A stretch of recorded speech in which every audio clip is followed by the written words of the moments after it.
December 1876, a cattle driver with blood on his conscience pulled two Apache children from a burning cabin, knowing it could cost him his life. What their mother did the next day didn't just shock the hardened cowboys and soldiers at Fort Bowie. It exposed a conspiracy that would shake the entire Arizona territory. Before we dive into the story, click the like button and subscribe to the channel so you don't miss more shocking stories tomorrow. Drop a comment telling us where you're watching from and what time it is there. Now let's continue with the story. The smoke rose like a black fist against the December sky, visible for miles across the Chiricahua foothills. Silas Kane saw it from the ridge where he'd stopped to water his horse, and his first instinct was to ride the other direction. Smoke in Apache country meant trouble, and trouble was something Silas had spent 3 years trying to outrun. But something about the way the smoke twisted, thick and oily, told him this wasn't a campfire or a signal. This was a structure fire, and it was burning fast. He pressed his heels into his horse's flanks and rode hard toward the source.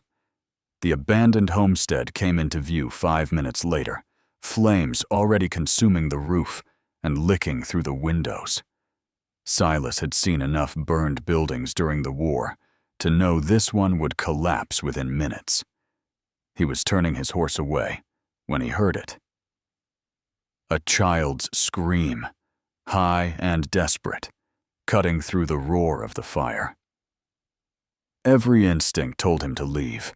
Getting involved in other people's disasters had only ever brought him pain. But his body moved before his mind could stop it. He dismounted, tied his horse to a mesquite tree, and ran toward the burning cabin. The heat hit him like a physical wall 10 feet from the door. The front entrance was already engulfed, but he spotted a side window with flames just beginning to creep along the frame. Silas wrapped his arm in his coat and punched through the remaining glass. Inside, through the smoke, he saw them. 2 small figures huddled in the corner, their dark hair and brown skin telling him immediately what they were. Apache children, probably no older than 8 and 6. Their eyes were wide with terror, and the younger one was crying so hard she could barely breathe. The older girl was trying to drag her sister toward the window, but she was too small, too weak, and the smoke was winning. Silas didn't think. He climbed through the window, the flames already blistering his hands where they gripped the frame. He grabbed both girls, one under each arm, turned back toward the window. A ceiling beam cracked above them, showering sparks. He shoved the older girl through the window first, then lifted the younger one out. As he pulled himself through, his hands screaming in pain, the beam collapsed exactly where the children had been standing moments before. He dragged the girls away from the cabin just as the entire structure folded, inward with a thunderous crash.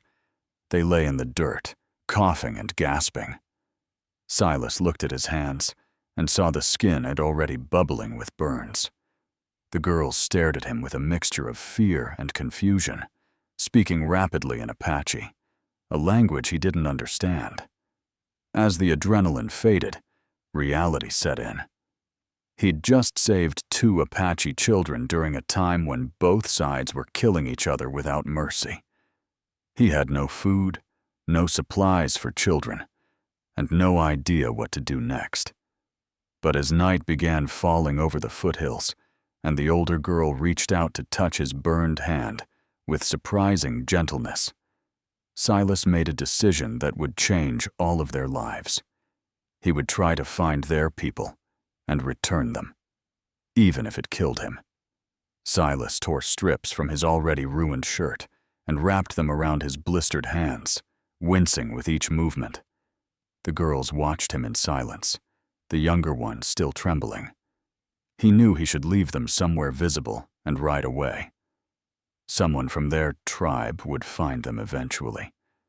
But the memory of that burning cabin, deliberately set, judging by the kerosene smell, kept him rooted in place. Whoever torched that homestead might still be nearby.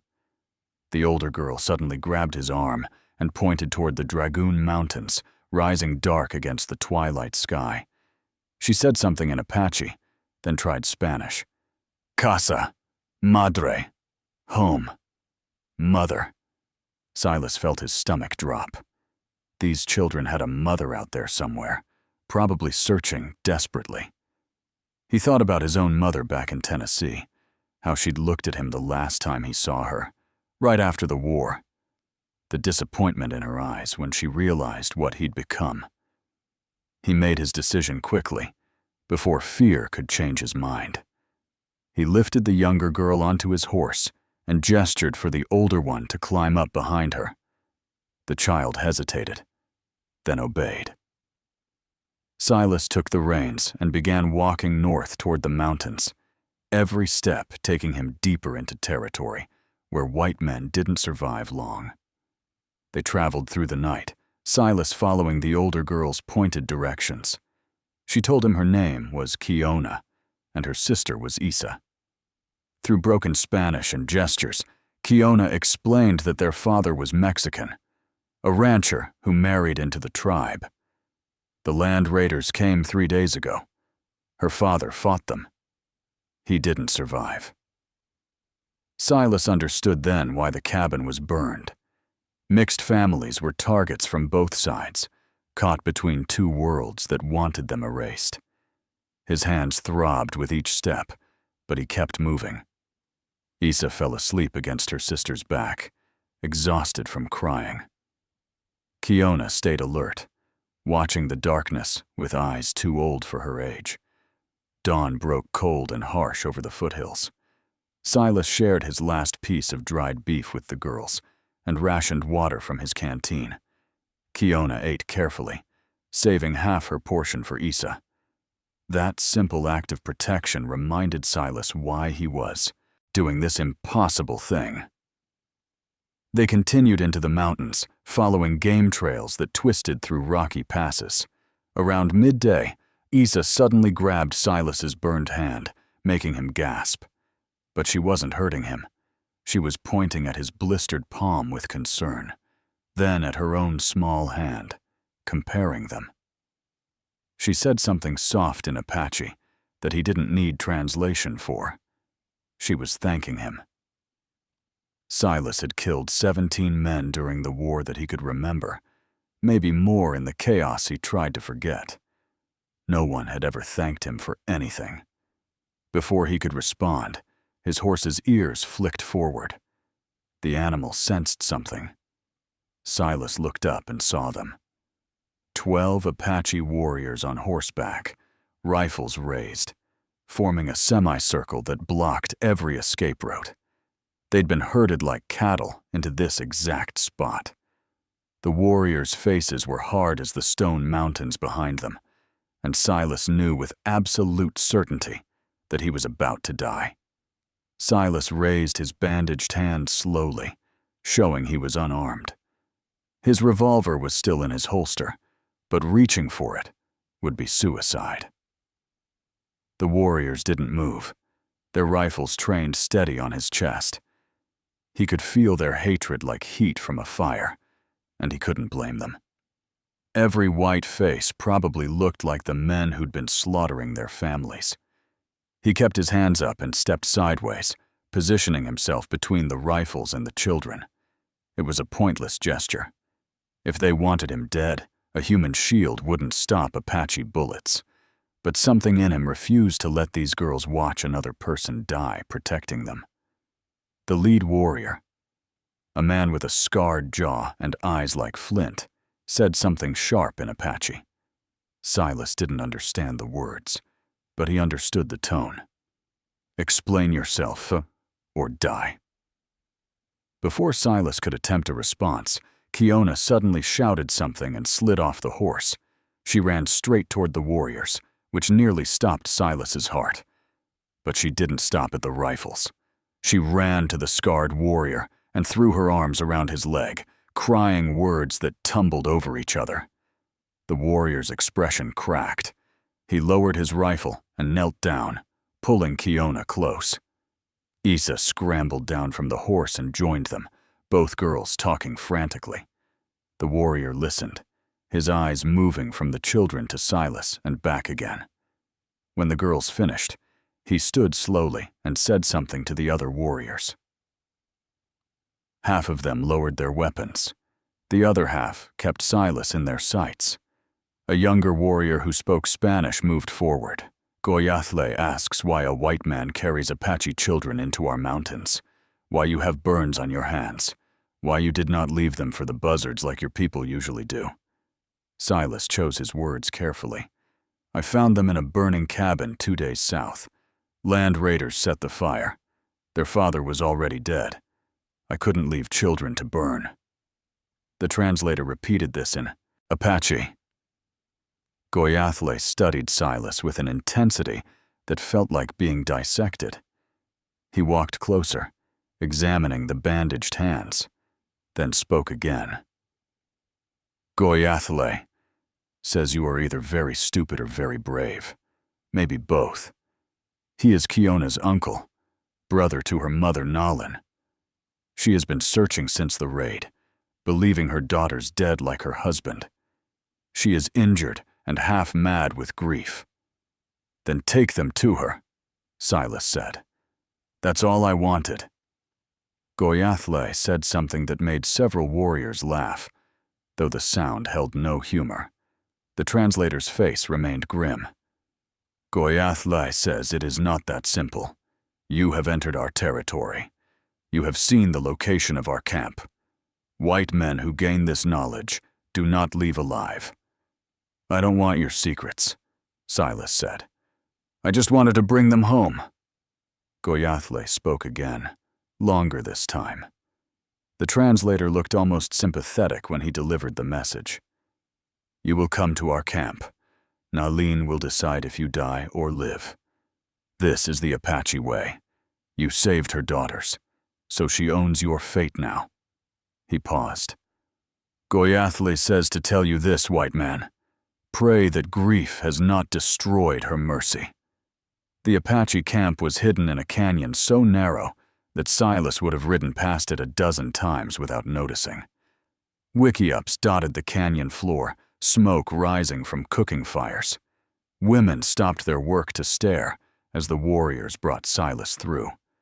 Children pointed and whispered. Every face held the same expression. Hatred mixed with curiosity about the white man stupid enough to walk into their home. Goyatle dismounted and spoke to a young woman near the largest wickiup. She disappeared inside, and moments later, a figure emerged that made Silas forget about the rifle still pointed at his back. Nalin moved like someone held together by will alone. Her left shoulder was wrapped in blood-stained cloth, and her face carried the kind of exhaustion that comes from days without sleep. But her eyes, dark and fierce, were fully alert. She scanned the group of warriors, looking for threats, until she saw her daughters. The sound she made was barely human. Kiona and Isa ran to her, and Nalin dropped to her knees, pulling them close with her good arm. She pressed her face into their hair, her shoulders shaking. The girls clung to her, all three of them crying words Silas couldn't understand, but felt in his chest. The reunion lasted several minutes. Warriors shifted uncomfortably, unused to such raw emotion displayed publicly. Finally, Nalin pulled back, touching her daughters' faces as if confirming they were real. Kiona spoke rapidly, gesturing toward Silas. Issa showed her mother the burns on Silas's hands, her small voice insistent. Nalin stood slowly, wincing from her shoulder wound. She walked toward Silas, and he forced himself not to step back. Up close, he could see she was younger than he'd first thought, maybe late 20s. Grief had carved years into her face that shouldn't have been there yet. She studied him without speaking, her gaze moving from his burned hands to his face and back again. When she finally spoke, Her Spanish was better than Kiona's. Why? It was the same question everyone kept asking, and Silas still didn't have a good answer. They were children in a fire. White men kill Apache children for money, $5 a scalp in some towns. Why not leave them? Why risk your life? Because I'm trying to be someone different than I was, Silas said, surprised by his own honesty. Something flickered across Nalin's face. Not quite trust, but recognition. She turned to Goyathle and spoke in Apache for a full minute. The warriors reacted with obvious surprise, a few arguing back. Goyathle responded firmly, and the debate ended. Nalin looked at Silas again. You will stay in that wickiup. She pointed to a small structure at the canyon's edge. Guards will watch you. Tonight, the council decides if you die. But first, I will tend your burns. You saved my daughters at cost to yourself. This creates debt that must be acknowledged, even if tomorrow we kill you. Two women approached and gestured for Silas to follow them. As they led him away, he glanced back and saw Nalin holding her daughters again, her face buried against them. For the first time since pulling them from that fire, Silas thought maybe dying wouldn't be the worst outcome. At least he'd done one good thing before the end. The wickiup was small but clean, with woven mats on the ground and a fire pit in the center. Silas sat with his back against the frame, trying not to think about the armed guards he'd seen positioned outside. His hands throbbed worse now than when he'd first burned them, the pain settling deep into the tissue. Nalin arrived as the sun touched the canyon rim. She carried a basket filled with plants and clay pots, Kiona trailing behind her. The girl sat near the entrance, watching everything with those two old eyes. Nalin knelt across the fire from Silas and began unwrapping his makeshift bandages without asking permission. The cloth stuck to the blistered skin. Silas bit down hard to keep from making a sound, but Nalin saw his jaw clench. She said something to Kiona, who left and returned quickly with a water skin. Nalin dampened the cloth before peeling it away, making the process less agonizing. When she saw the full extent of the burns, her expression tightened. She crushed herbs between her palms, mixed them with something from one of the clay pots, and began applying the paste to his ruined skin. The relief was immediate and shocking. Whatever medicine she was using cut through the pain like water on a fire. My grandmother taught me, Nalin said quietly, focused on her work. She was a medicine woman, very powerful, very respected. She paused. The white sickness took her 5 winters ago. Your doctors could not save her. Silas didn't know what to say to that, so he said nothing. Nalin continued working, her movements precise and practiced. Kiona translated softly when her mother spoke in Apache, filling in the gaps. Goyathle asked me why I defend you, why I create debt obligation for a white man when your people are killing us. Nalin's hands never stopped moving. I told him that judging a man by his skin is the same as them judging us by ours. You chose to save my daughters when you could have chosen to ride away. That choice matters more than your face. She finished one hand and started on the other. He also asked why you travel alone, why you look like a man running from something. So I ask you now, what are you running from, Silas Kane? He was startled she knew his name, then realized Kiona must have asked. How much truth do you want? All of it. If I'm going to save your life tomorrow, I need to know what kind of man I'm saving. So Silas told her about the war, the things he'd done under orders that stopped feeling like orders and started feeling like excuses, about the ranch he'd tried to build afterward, and the neighbors who burned it when they discovered he'd refused to join their raids against Comanche families, about his own family turning their backs because he'd become too violent, too broken, too much of a reminder of what the war had created. Nalin listened without interruption, wrapping his hands in clean cloth strips. When he finished, she sat back and looked at him with an expression he couldn't name. "You have a wounded spirit," she said finally. "Not just wounded hands. This is why you saved my daughters. Wounded things recognize each other." She stood, gathering her supplies. "I will speak at council tomorrow. But Silas Kane, you should know something. What I plan to ask of you will shock everyone, including you." The council gathered at dawn. Silas was brought from the wickiup with his hands freshly bandaged, the guards' rifles never leaving his back. Warriors sat in a circle around a central fire, their faces carved from stone. Goyathle presided, with Nalin sitting to his right. Her daughters stayed close to her, Isa holding her mother's hand. Goyathle spoke first in Apache, his voice carrying authority that needed no translation. Other warriors responded, some gesturing angrily toward Silas. The debate grew heated. Silas caught enough Spanish words mixed in to understand they were discussing whether mercy toward a white man would make them look weak, whether it would encourage more settlers to encroach on their territory. Then Nalin stood. The camp fell silent. She spoke in Apache for several minutes, her voice steady despite the bandaged shoulder. Silas watched the warriors' faces change from anger to confusion to outright shock. When she finished, the silence stretched so long that Silas thought maybe they'd decided to just shoot him without further discussion. Goyathle finally responded, his tone sharp with disbelief. Nalin answered firmly. Another warrior jumped to his feet, arguing.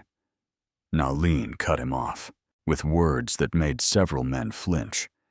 Kiona translated in whispers for Silas, her young voice trembling. "Mother invoked the old debt law.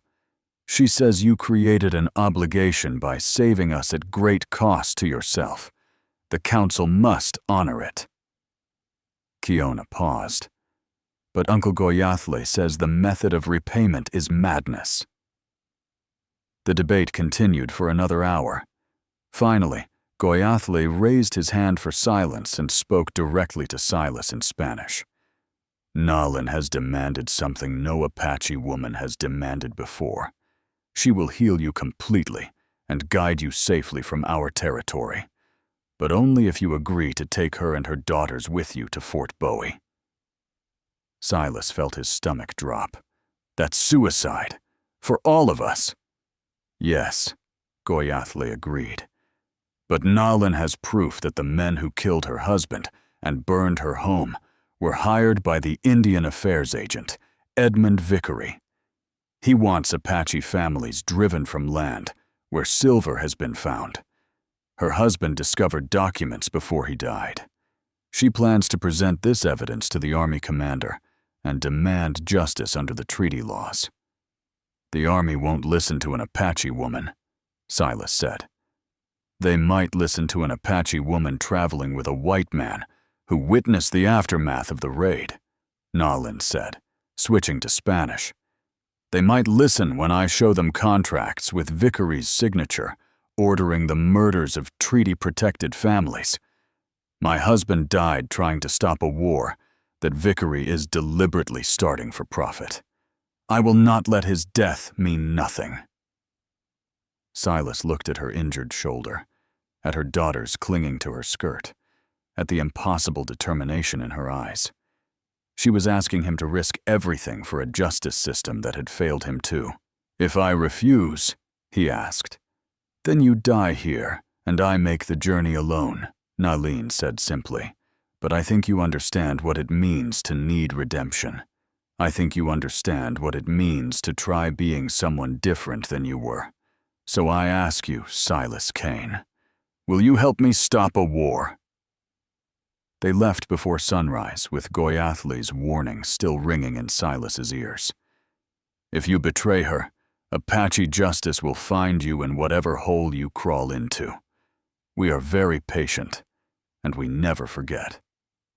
The journey to Fort Bowie required 3 days through territory, where both Apache raiders and white settlers shot first and asked questions ever. Silas led them along routes he'd learned during his cattle driving years, paths that skirted settlements and avoided main trails. Every sound made him reach for his revolver. Every shadow could hide someone wanting them dead. Nalin proved tougher than her shoulder wound suggested.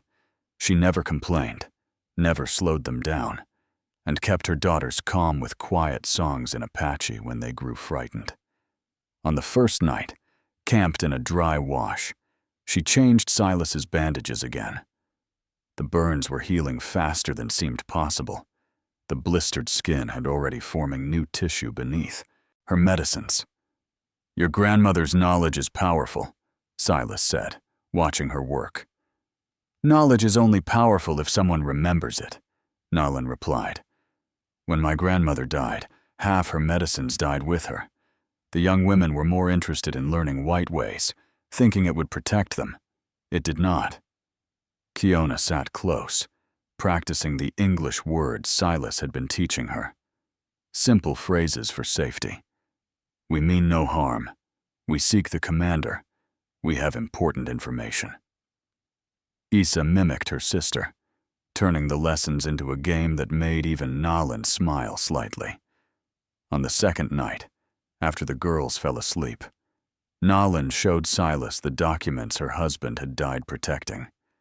Letters between Vickery and a land speculation company, survey maps marking Apache territory with notations about mineral deposits, and most damning, a contract hiring the raiders to clear obstacles to development. "Your husband was a brave man," Silas said, reading the papers by firelight. "He was a stubborn man," Nalin corrected. "He believed that laws and treaties meant something, that justice existed for everyone, not just for white people. I told him this was foolish, that hoping for fairness would get him killed." Her voice cracked slightly. "I was right, but I hate being right about this." Silas had no comfort to offer that wouldn't sound hollow, so he handed back the documents carefully. "We'll make sure someone hears this. I promise you that." "Promises are easy to make," Nalin said. "Keeping them is what matters." They reached Fort Bowie's outer perimeter on the third day. Silas saw the guard towers first, then the walls, then soldiers on patrol. His hands, now mostly healed beneath the bandages, still ached when he gripped his horse's reins too tightly. Nalin pulled her daughters close as they approached the gates. Isa pressed her face against her mother's side, suddenly shy. Kiona stayed alert, her hand near the small knife Goyathle had given her for protection. The soldiers spotted them from 100 yards out, rifles raised. Shouts echoed across the desert. Silas heard the unmistakable sound of multiple weapons being cocked. "Let me do the talking first," he told Nalin, "until we get past these idiots to someone with authority." "And if they shoot before listening?" Nalin asked. "Then your uncle was right about this being madness," Silas said, and rode forward with his hands raised high. The soldiers surrounded them within seconds, rifles aimed at Nalin, while 3 men grabbed Silas and dragged him from his horse. A sergeant with tobacco-stained teeth shoved Silas hard against the fort wall. "You bringing hostages, or are you the hostage?" the sergeant snarled. "Neither, you fool," Silas shot back. "She has evidence of treaty violations and murder. We need to see Colonel Whitfield immediately." "Sure you do, and I'm the Queen of England." The sergeant reached for Nalin, clearly planning to separate her from the girls. Silas moved, without thinking, breaking free and stepping between them. "You touch her, and this fort will have an Apache war party at its gates by sunrise. Her uncle is Goyathle. You know that name?" The sergeant hesitated. Every soldier on the frontier knew that name, knew the warrior who would become legendary. She could be anyone. Then let the colonel decide, Silas said. Or explain to him tomorrow why you started a war because you were too stupid to ask questions first. 20 minutes later, they stood in Colonel Bernard Whitfield's office. The colonel was a career officer with gray in his beard and skepticism in his eyes. He listened to Silas's account of the burned cabin and the rescued children, but his expression remained neutral until Nalin placed the documents on his desk. Whitfield read them slowly, his face darkening with each page. "Where did you get these?" "My husband found them before he was murdered," Nalin said, in clear English that made Whitfield's eyebrows rise. "The same men who killed him burned our home with my daughters inside. This man saved them." "You speak English," Whitfield said. "I was educated at a mission school before returning to my people. Is my language ability more surprising than evidence of an Indian affairs agent hiring murderers?" Whitfield's mouth twitched, almost a smile. "Point taken." He returned to the documents, comparing signatures, checking dates. "If these are authentic, Edmund Vickery has committed serious crimes. But bringing charges against an Indian affairs agent requires more than documents. I'd need corroboration, witnesses, a chain of evidence that would stand up to political scrutiny." "I witnessed the aftermath," Silas said. "I can identify the cabin location, testify to the deliberate arson." "You're a drifter with no credibility," Whitfield said bluntly. "She's Apache, which means most courts won't even allow her testimony. I believe you, but belief isn't enough." The office door burst open. A well-dressed man in his 50s entered without knocking, his face flushed with anger. "Whitfield, what is the meaning of allowing a savage into this fort? I've heard reports of an Apache woman spreading lies about me." Edmund Vickery had walked straight into his own trap. Nalin stood slowly, reaching into her shawl. She pulled out one final document and placed it on the desk. "This is the contract you signed, Mr. Vickery. The one you dropped when my husband confronted you about the raids. Your signature is quite distinctive." Vickery's face went pale, then red. "You thieving savage. No one will believe anything from your lying mouth." His hand moved toward his coat. Silas saw the pistol a second before Vickery drew it. Silas moved faster than he'd moved in years. He caught Vickery's wrist mid-draw, twisted hard, and slammed the man against Whitfield's desk. The pistol clattered to the floor. 2 soldiers rushed in at the commotion, rifles ready, but Whitfield waved them back. "Threatening a witness? In my office, Vickery," Whitfield said coldly. "That's bold even for you." Vickery struggled against Silas's grip, his composure completely shattered. "She's lying. She's a savage who doesn't understand civilized law. You can't seriously believe her over a government official." "Actually," Nalin said, her voice cutting through the room like a blade, "I understand civilized law quite well. Better than you expected when you thought all Apache were ignorant animals you could steal from without consequence." She walked closer, and Silas saw something dangerous in her eyes. This wasn't just about evidence anymore. This was personal. "You want to know how I really know about your crimes, Mr. Vickery? My husband wasn't the first person who tried to stop you.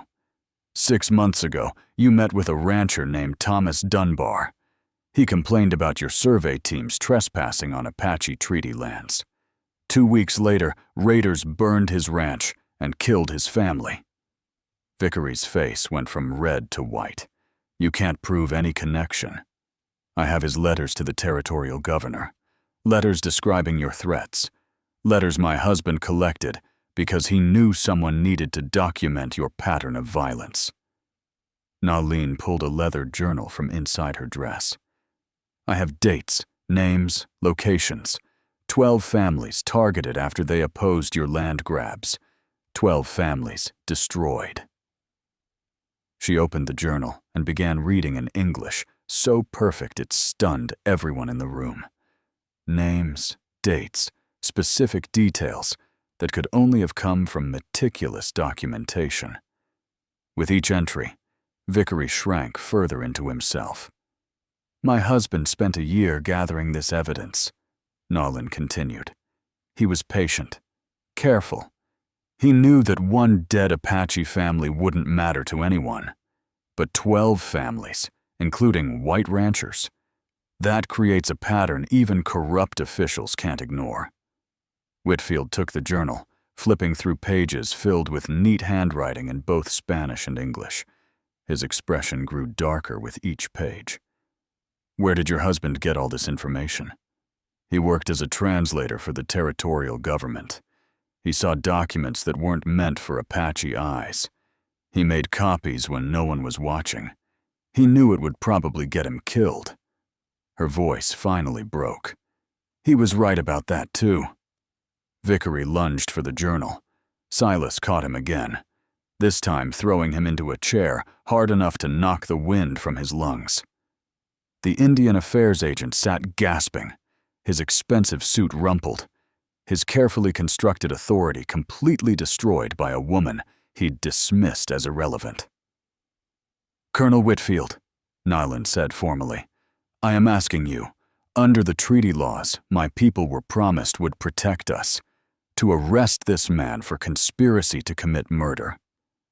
I am asking you to honor the words your government gave us, even though those words have been broken 1,000 times before.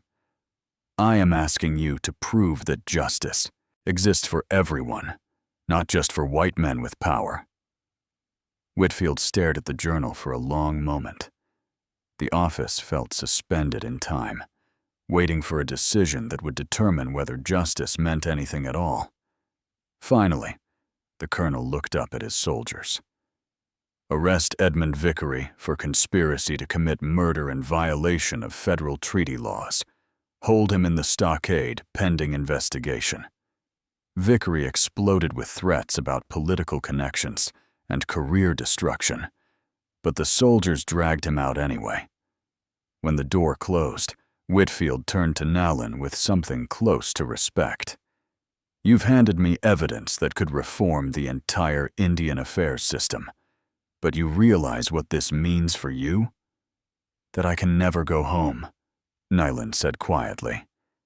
Vickery has allies among settlers and corrupt traders.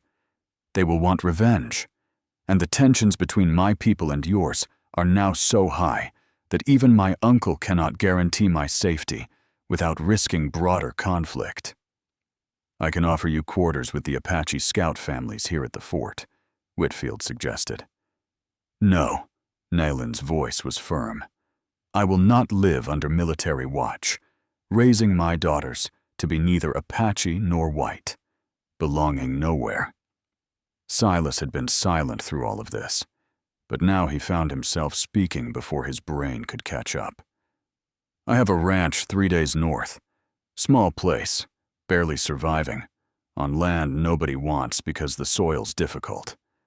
I could use help running it. Everyone looked at him. Nalin's expression was unreadable. I'm not offering charity, Silas continued, words tumbling out. And I'm not playing savior. I'm saying we work well together. You proved that on this journey. You need a place where you and your daughters can live without running. I need people I can trust. It's practical. A white man and an Apache widow running a ranch together, Nyland said slowly. People will talk. People always talk. Doesn't mean we have to listen. Silas looked at Kiona and Isa, remembering how Isa had held his burned hand with such gentle concern. Your daughters deserve better than camps or forts. They deserve a home. Nalin studied him with those fierce, intelligent eyes that had first startled him in the Apache camp. She'd lost her husband, risked everything to pursue justice, and now faced a future with no clear path forward. Silas wasn't offering romance or easy answers. He was offering partnership between two people who understood what it meant to be broken and still keep fighting. "We will try this," Nylan finally said. "But understand, Silas Kane, if you betray my trust or harm my daughters, Goyathle's warning still stands." "Fair enough," Silas said. They left Fort Bowie the next morning with Whitfield's blessing and supplies for the journey. Vickery's arrest would eventually lead to investigations that reformed parts of the Indian affairs system, though change came too slowly to save many families. But for Nylan, Kiona, Isa, and Silas, the real victory wasn't about exposing corruption or changing systems. It was about 4 people who'd all lost something precious, finding a way to build something new together. A family that made no sense by any rule of their brutal time, but made perfect sense to the people living it. Silas's burns healed completely over the following months, but he kept the scars as reminders. Nalene taught him her grandmother's medicines, and he taught the girls to read and write in English. The ranch struggled that first year, then survived, then slowly prospered. Years later, when people asked Silas about the day he pulled 2 Apache children from a burning cabin, he would say the same thing. He thought he was just saving lives. He didn't realize until much later that they were saving his too. If this story moved you, click the like button and subscribe to the channel. Tomorrow, we have another incredible tale of courage that will leave you speechless. We share these stories because history is filled with ordinary people making extraordinary choices, and those choices still matter today.